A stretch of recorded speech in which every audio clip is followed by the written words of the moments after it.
Welcome back to Joe Stunner Boxing. I was on Lee's live, Lee from Inside the Distance Boxing, great channel. Go and give him a sub. I was on his live earlier today, and the subject of Jake Paul arose. And I can't remember whether it was me or Rem, who's one of the subscribers to my channel and Lee's channel.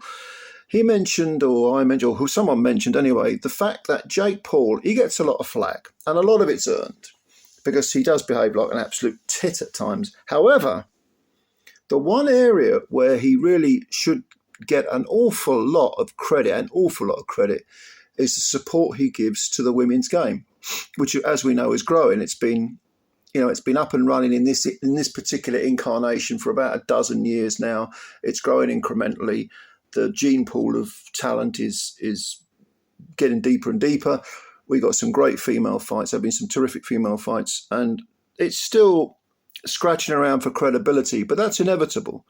That you start at a low ebb and you gradually incrementally build.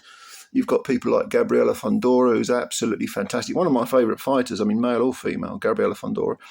And obviously we've got Katie Taylor and Amanda Serrano.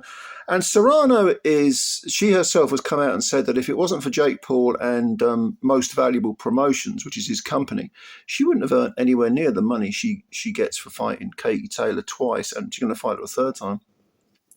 But if you look at Jake Paul, he's been, and MVP, Most Valuable Promotions, they've been signing up a lot of female fighters who have talent but were sort of at the end of their previous contracts with other promoters, or are, maybe they were in a bit of no man's land promotionally, and he's signing them up. And he signed up, a few that he signed up are the undisputed super featherweight champ, Alicia Baumgardner, who is, I know she's had a PED issues, accusations and failed tests and so on, but she's still a very, very marketable fighter. She's got quite a big mouth on her. She looks the part, and she can fight a bit as well. So that's great. But it's also other fighters, perhaps a tier or two lower. People like Ramla Ali, who's got a couple of defeats on her record, but is still, a very marketable young woman. She can fight a bit. She reversed her knockout defeat on points, the knockout defeat she suffered. She's got a bit of character to her. And she got a good backstory, does a lot for, she's quite, I think she's a bit of an activist as well. So there's a story there to be told, and she can fight, of course. You've got to be able to fight. It's not about pretenders. It's about creating contenders. MVP Promotions, Most Valuable Promotions, they've also signed a lady by the name of Naomi Vale, who is Yacosta Vale's younger sister, I think. Yacosta Vale is the undisputed, she wasn't undisputed because she lost to Sinestra Estrada, but she's won belts at different weights, and she was last seen at flyweight, but really I think she's a minimum weight, or certainly a light flyweight at the biggest. But she's won belts, and she's been involved in undisputed fights at the very, very low weights, minimum weight. And she's currently she picked up one of the belts when Sinestra Estrada retired. But this is her younger sister, who is currently an undefeated fighter. She's had 14 fights and is undefeated. And she can fight a bit too. And she's coming through. She's a youngster. She's coming through. And MVP are going to give her, some work. And I think that's, in other words, they're building fighters. Ellie Scotney of the UK. She's signed to MVP as well. I mean, she's 27 now, Ellie, and she's a good fighter. She's marketable. So, you've got her in the UK. You've got Ramla Ali. Ramla Ali is, I forget her exact ethnicity, but there's definitely a Middle Eastern connection there. You've got Amanda Serrano and, Latin market, Baumgardner, US market. Jake Paul, whatever you think of him, you can't doubt his business acumen. He's a very intelligent businessman, as we've seen. He's earned God knows how much.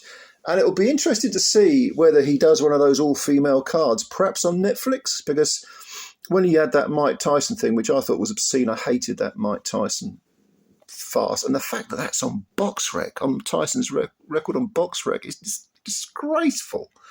You know, but apart from that, you know, the fact that he worked with Netflix so successfully may mean that they might do another deal. But you've got a few of the other names would be Elizabeth Ashoba, who's an undefeated featherweight from Nigeria. So again, Africa, he's covering that market. Sharetta Metcalf, she's the IBF bantamweight champ at the moment. He can build on, you know, with unifications and so on. I forgot to mention that Ellie Scottney is actually a unified. She's super bantamweight, I think. And yeah, I mean, Dina Thorsland. I forgot to mention her. Now she is a unified bantamweight champion. I've got to think this out. Yeah, it is bantamweight champion, and she is an excellent fighter. She's signed to MVP. So this is all good stuff from MVP. And whatever you think of Jake Paul, I mean, I think Jake Paul, when you drag him away from all that YouTube bullshit, he's probably a decent enough guy. Like most people, if you give him a chance and you strip away all the nonsense, you know, and just quietly have a conversation with him, you probably find him to be a very appealing sort of person. It's really show, isn't it? It's all what they call clout, a lot of this stuff. But I think Jake Paul deserves a ton of credit for what he's doing for female boxing. And I've always supported the women's game. This channel's been going for 3.5 years. From the word go, I supported the women's game. I like boxing. I don't care whether it's done by men or women. I couldn't give a shit. If it's good boxing, I want to see it. If it's a good fight, and I want to see fighters paid well and respected. And big up Jake Paul for respecting a lot of these women who otherwise would slip under the radar and whose talent wouldn't be recognised. So I think that's great. So yeah, what do you think? Do you like the women's game? You're not keen? You tell me. Tell me why you hold a certain opinion. Who are your favourite female fighters? I absolutely love Gabriela Fundora. I think she's fucking brilliant. But watch out for Naomi Vale as well. She's good. She's a Costa Rican girl. Yocasta Vale's younger sister. Have a look at her. Anyway, comments below. Please subscribe to the channel if you're new. Thank you very much. If you enjoyed this video, please hit the like button thingy because it helps us out, and much appreciated. All right, ladies and gentlemen, I'll catch you later. Bye for now.